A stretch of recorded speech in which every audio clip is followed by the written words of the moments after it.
I'm a doctor.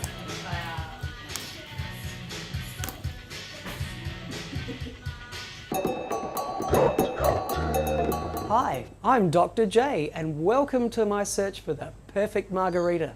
In the absence of a good Malden sea salt or a Murray River pink salt, which is my preferred option, is to take one of these little babies and grind up my own rock salt to my desired consistency. Not too fine, not too coarse. A bit like that.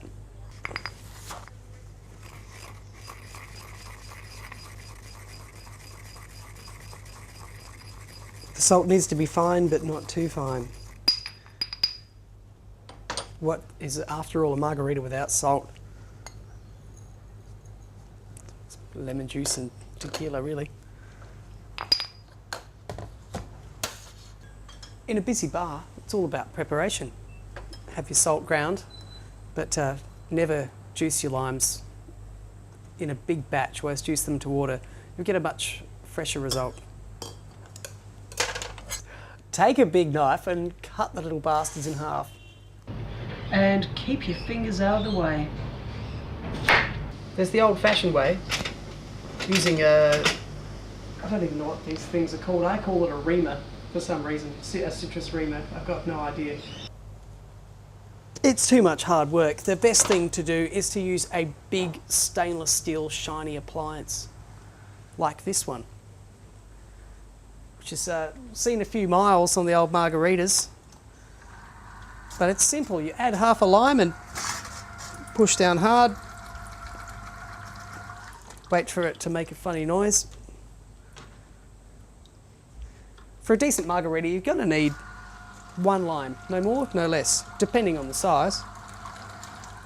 But what we're aiming for here is about 30 mils of beautiful lime juice.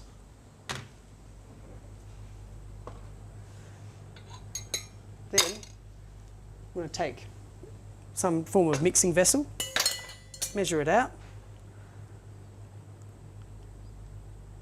There we go, we've got 30 mils of lime juice. Then the all-important part, tequila blue. Reposado tequila, rested for 2 months, organic, Australian company, gorgeous. So we want 1, 2 shots. In a perfect world, we maybe wouldn't even use triple sec, but most of my customers demand a little sweetness to counter the sour. So we add 15 mils.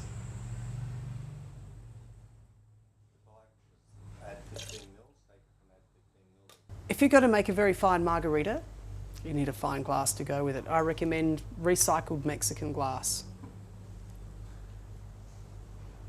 Take a wedge of lime to the rim, coat it nicely, try and avoid getting any pith onto it, spoils the appearance. And then you just want to run it through this carefully prepared salt from before. Not too heavy, you don't want it too salty. This is good. So now we've got all of our ingredients combined here. The lime, the tequila, the triple sec. All it needs really is a little bit of a stir. No shaker required. And then we find ourselves being able to use another beautiful piece of stainless steel shiny equipment that makes a lot of noise, the ice shaver. Ice is the other really important thing. You want nice, dry, frosty ice that's really cold. It can't be too wet. And with this old baby here, we need to get a ton of ice in there. The first thing that happens is, because the metal's at room temperature, we'll find, as you can see, there's a water running off it. We need to let the chamber cool down a little bit. Wait for a little bit of this water to run off. There we go, she's starting to cool down now. Tip that off, we don't want that in the drink at all.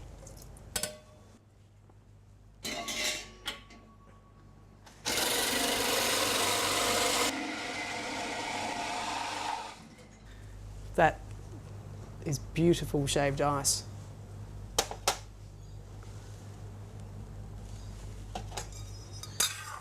It's got to be a bit like a snow cone.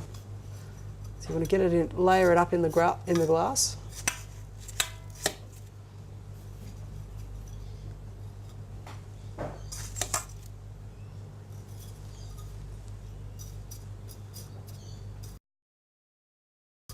Frosty.